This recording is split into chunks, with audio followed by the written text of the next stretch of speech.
As we know, as per Islamic traditions, Allah sent many prophets to various people and nations. According to some Islamic traditions, the number is 124,000. One of them is Prophet Saleh. The nation of Saleh in Saudi Arabia was known as Saleh. This nation was known for their building skills, mountain carvings, as they built homes by cutting huge mountain rocks. They also had huge life expectancy. The area was very fertile and also known as the tribe of Thamud. They had abundant of food and crops. All this made them very proud and arrogant, and the rich used to torture and kill the poor. They had vast amount of gold and treasures. The city rose to prominence around the 1st century AD as an important site in the regional caravan trade.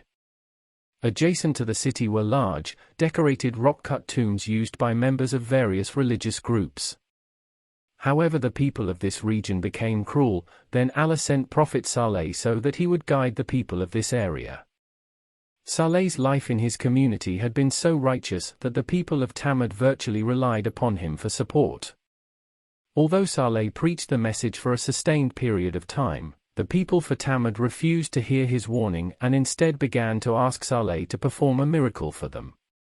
Saleh reminded his people of the countless castles and palaces they built out of stone, and of their technological superiority over neighboring communities.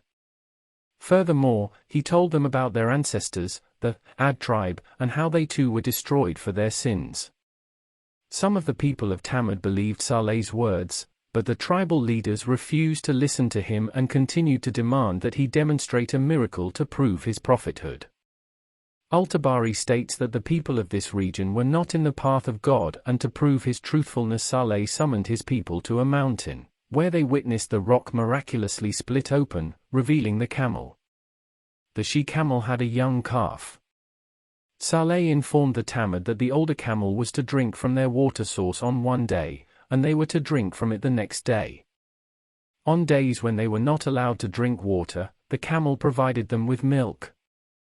But God informed Saleh that a boy who would hamstring the camel would soon be born to the tribe, and that child was evil and grew unnaturally fast. The camel was indeed killed, and its calf cried out 3 times, signaling that the Thamud would be destroyed in 3 days. Their faces turned yellow, then red, then black, and they died on the 3rd day as predicted. Legend says, and as mentioned in the Quran as well, Maidan Saleh, or Al-Hijr, also better known as area near to Hizas mountain in Saudi, is prohibited. To stay there for too long, as the atmosphere above the Maidan has a ozone layer problem, and this is from many centuries after the people of Saleh was destroyed by Allah, for they committed sins and were cruel to lesser people.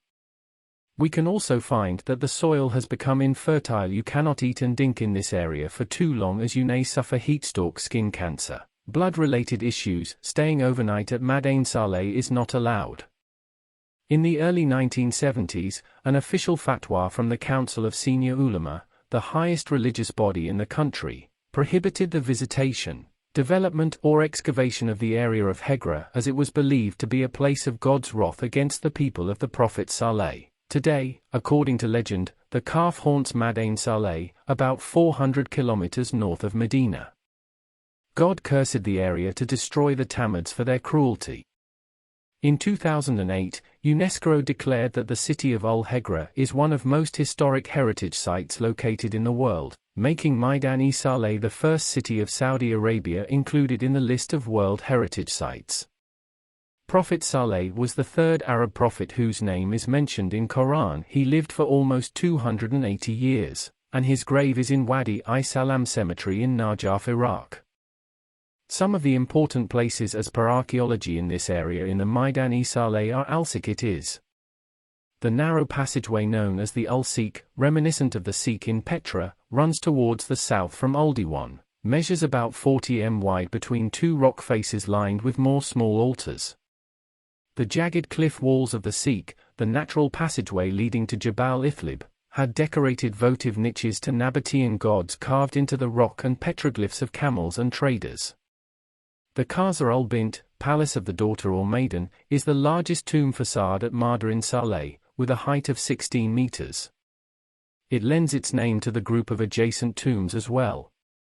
The portal is raised above ground. Above the doorway an inscription plaque indicates that it dates to circa 31 CE. It consists of a wonderful row of facades that makes for dramatic viewing from across Maidan Saleh. The east face has two particularly well-preserved tombs. D1.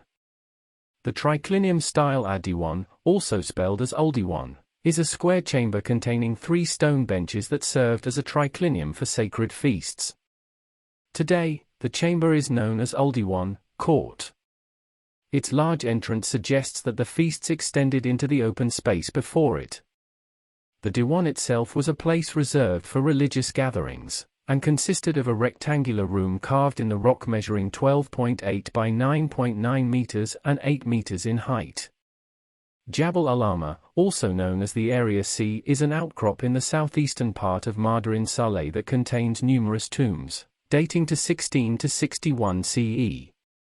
It is located in the southeastern portion of Maidan Saleh and features 3 tombs with drawings dating to between CE 16 and CE 61. The tombs are burial chambers without special adornments. Consists of a single isolated outcrop containing 19 cut tombs, and no ornamentation were carved on the facades. It was really fascinating making this video on Maidan Saleh in Saudi Arabia. Since it is now open to tourism, it would be worth to visit this part of the world and learn about the country and its history. How life would have been during those times was this magnificent building made by civilization of giants. Was the story of Maidan Saleh and Prophet Saleh teaches us anything? Thank you for watching until next time with a new video. Don't forget to subscribe to my new channel. Your love would motivate me to bring you new videos.